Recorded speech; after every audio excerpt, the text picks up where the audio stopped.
So the council elections are coming up. What impact will because I think there's only 4 candidates for the mayoral position? Yeah, I think there was talk of about 4 people having a crack at it. What on earth's going to happen there? Well, and what's the impact? I wouldn't like to comment on who's going to win, because I'm sure they're all very capable candidates. But I think that regardless of who wins, you're going to find a council who wants to have an impact, wants to further the progress of Adelaide, and I don't think it's going to stand in the way of progress. And Victoria Square, there was some talk, and there's been some plans released. Any inside information on that?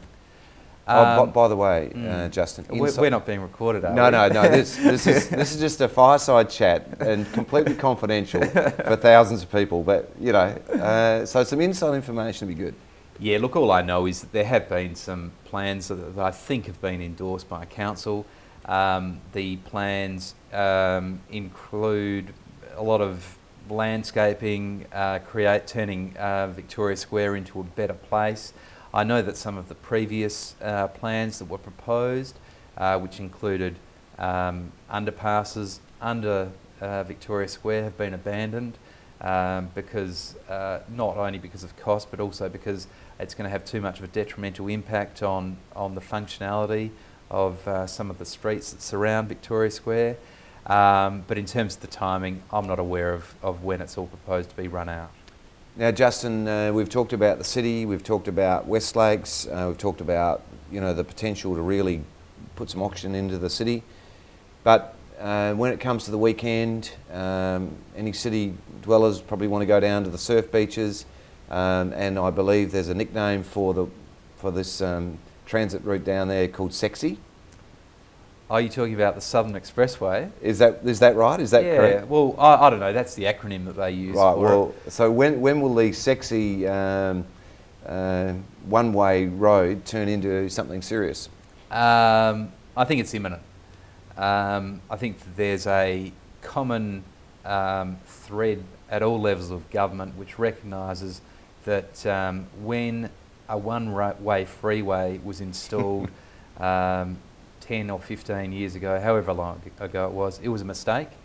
I believe that there is sufficient land that surrounds the existing corridor, which is owned by the state, which will enable duplication of that.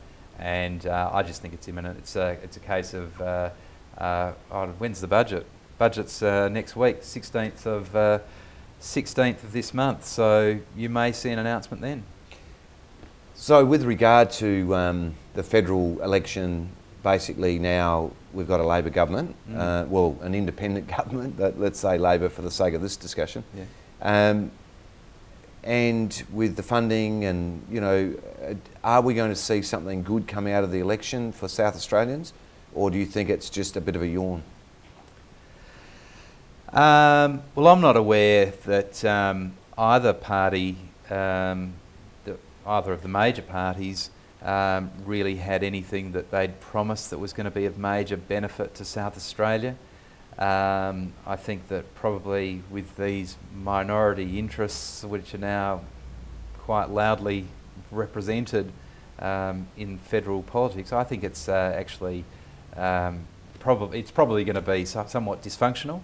I think it's going to be difficult to actually make things happen. And it's going to be a pretty challenging time for all sides of government over the next period, however long that may be. I'd be very surprised if it was a 3-year government. I think that at some time during that 3-year period, the parties or the powers that be will realise that it's dysfunctional, and I wouldn't be surprised if we end up at the election at the ballot boxes again within 12 or 15 months. Oh, what great joy! What great joy! Yeah, well, hopefully next time we'll actually get a result that represents what the people want. Now, Justin, just to sort of wrap up, a quick run around the state. We've covered the city, we've covered the Adelaide Oval, importantly, West Lakes, South Coast.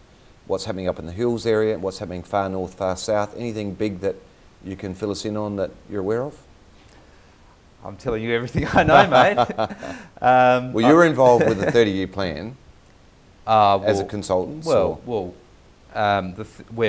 aware of the 30-year plan, yeah. Right, okay. Quite aware of it. So is there any gold nuggets in there that are about to be exposed, or is there anything imminent that's sort of in the next 2 to 3 years that will drop out of that?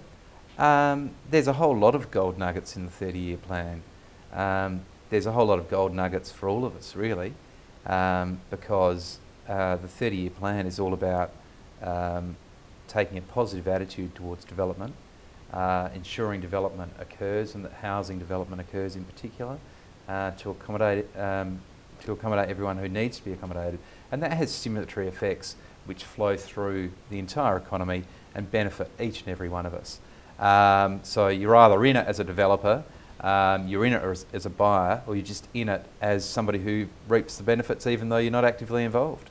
But in terms of the locations, I mean, I think we've had a chat before about where are the big hot spots where it's all going to happen. It's generally there's areas like Mount Barker, obviously, which is quite topical at the moment. There's areas like Murray Bridge, which have got massive amounts of proposed development, and Murray Bridge is just embracing it, and they want to see the development up there. Massive population growth proposed for Murray Bridge. There's a lot of development proposed around areas like Evanston, Gawler. There's Manopara West, a lot of stuff out north in the northern suburbs. Roseworthy. Where do you start and where do you stop? There is just a lot of development which is proposed to occur under it. Justin, that's been fantastic. One final tip for those that are listening, if they're into property and let's say they haven't got a huge budget, but you know they've got some dollars. From your point of view as the president of the Property Council, where would you put your money? Oh, look, my advice would always be buy well. Buy well. I'm not going to say where to put it. Buy well, and buy what you can afford.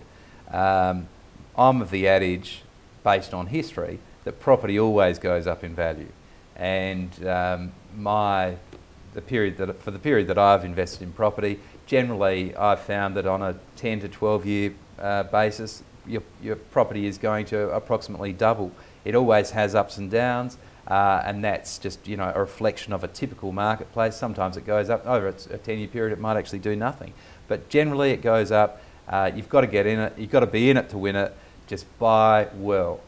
Justin Hazell, President of the Property Council of South Australia, thanks for your time. Pleasure, Toopy. Thank you very much for having me. Been great.